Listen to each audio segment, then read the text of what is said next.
Hi, my name's Sam, and I've owned this Case 75C for about 6 years now. We use it on our small horse farm, plowing snow, doing some hay work, things like that. And the more I got looking on the internet for different content about changing the oil and doing the maintenance on this tractor, I found very, very little good content out there. So I thought, what the heck, I'll go ahead and make a little bit of content for you on this particular machine. So we've owned this tractor for 6 years. It's a 2016 Case 75C, and just getting around to doing my first service on it. I'm at 300 hours right now. So let me do a little bit of walk around for you of the machine, and then we'll walk through some of the different service procedures and filters that you need to change on this tractor.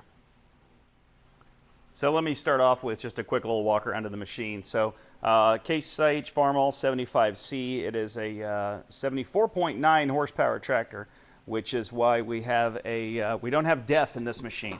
It's one of the reasons why I bought it. So it does have a DPF up in here, but it does not have DEF. I believe it's a 3.4 liter engine. Case owns a Fiat. This is actually a Fiat tractor, so it's a Fiat powertrain, FPT. I believe it's a 3.4 liter in that engine. So nice little engines, worked really well. Let's take a quick look at the cooling system of this machine. We've got our radiator. You've also got a couple of screens on the front here in front of the two coolers that would give us, I believe the top one here is air conditioner, and then this bottom one I believe is going to be a hydraulic oil cooler. So obviously air cleaner up front there, battery nicely situated up front. We opted for this front grill guard.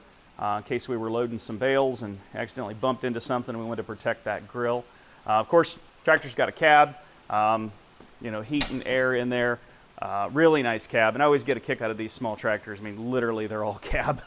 Tiny little engine, all cab. As you can see, it is a front wheel assist, four-wheel drive tractor, electronically controlled, switch in the cab to do that. So in the cab, again, really, really nice, good airflow in here. With air conditioner heat coming out the front, tilt steering wheel. It is a shuttle shift. You've got your range down below here, which is your 1, 2, 3 and park, and then in each of those you have 1, 2, 3, 4 with that right joystick over there, foot throttle as well as a hand throttle, and then of course that's your loader joystick there with the buttons on the front.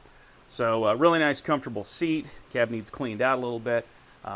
We did opt for the sunroof up in there, which allows you to look up, and if you're using the loader or putting some things up high, it kind of gives you a little bit better visibility there as well too. So you might notice that the wheels and tires are set out pretty good. We set them out as wide as they could go for mowing hillsides. So they're at 78 inches, I believe. So that's going to get us about as wide as we can get. No, wait, maybe 86. They might be 86. Yeah, they're 86 because 84 is the mower. So it's actually slightly wider than the mower. So 3-point hitch on here. We like our quick hitches. So we put that on there. Of course, PTO, high tran dipstick right there. 2 sets of remotes. They are mechanical remotes. There's a magnetic detent, but they are mechanical remotes. This is a really slick deal. This is to raise and lower your 3-point hitch from the outside.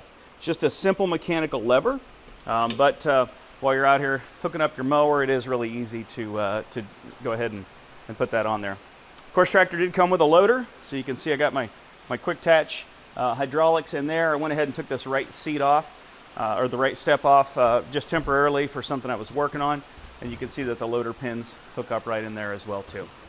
So, all right, there's a quick walk around of this tractor. Let's delve into a couple other things. So let's talk just a little bit about your regular maintenance on this tractor. Let me start with the dailies first, right? Air filter, obviously you want to make sure that your dust bleeder down here is free and it's actually dripping dust down if there is any. These are Donaldson Stratotube style air filters. I tend to find that they don't really get plugged up too much. The screens on the outside do a really nice job, so you do want to make sure if you're mowing, you do keep those screens nice and clean. So I'm going to be at 300 hours here replacing the air filter for the first time, and I'm not going to blow it out. I'm just going to replace it and be ready to go there. These new air filters can be a little difficult to blow out. So Some other daily that you want to do, you're going to want to pull these screens out and blow them out and make sure that they're nice and clean. So you just slide them out the side, blow them out, push them back in. If you do need to remove and clean out this first set of coolers, you just do a half turn on that pin up top there and the same one down here on the bottom, and that'll allow you to slide those coolers out. You'll notice that they've got some hose management going on here, and I've added a little bit of redneck hose management as well too here to keep that from rubbing. So you can slide both those coolers out this way and blow them out, power wash them out. Just be careful not to bend the fins over. So your other dailies on here, your engine oil dipstick right down in there. You notice I got the oil dropped out of it, so but engine oil dipstick there, so check that. Obviously work your way around to the back, and your transmission oil dipstick is that guy right there. So other than that, keeping things nice and clean. You know, there's your windshield washer, making sure you don't have anything poking up anything. That's going to be your main daily maintenance as you're working your way around this tractor.